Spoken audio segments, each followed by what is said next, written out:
Ayan, hello po sa ating lahat. Hala, totoo nga, Edu, masama ang loob dahil sa... So, yan po yung topic po natin kasi ito po yung palagi kong nababasa. I don't know. So, alam nyo naman po, basta usapang pasasalamat.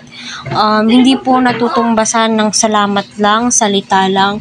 Bagkos, ginagawa rin po yan. Pinaparamdam po yan sa mga taong nasa paligid.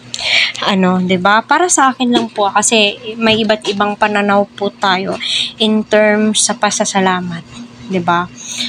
Wag po natin masamain, wag po nating damdamin kasi alam naman po natin, good Samaritan, malawak po yung kaisipan po nila. Pero mas masarap pa rin po kapag nare-recognize ka, kapag pinapasalamatan ka na galing mismo sa puso't isipan. 'Di ba? Yun po ay summary ko lamang, no. Di naman po natin ginagawan po ito ng issue, pero ito po yung palagi kong nababasa. I don't know, mga ka-Team EDSI, laban lang po tayo.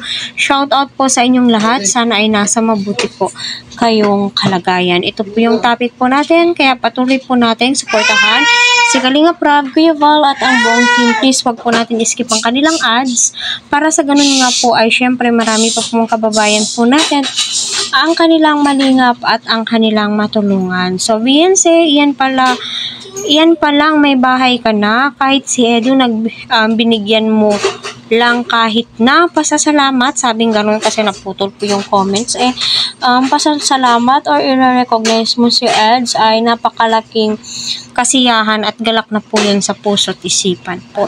As a viewers, yung pasasalamat na galing sa puso ay napakasarap pong pakinggan, 'di ba? Kaya hoping na matuldukan na po to at malinis yung dapat malinis. Pero alam ko si Edo nakakaunawa at nakakaintindi po sa bawat sitwasyon.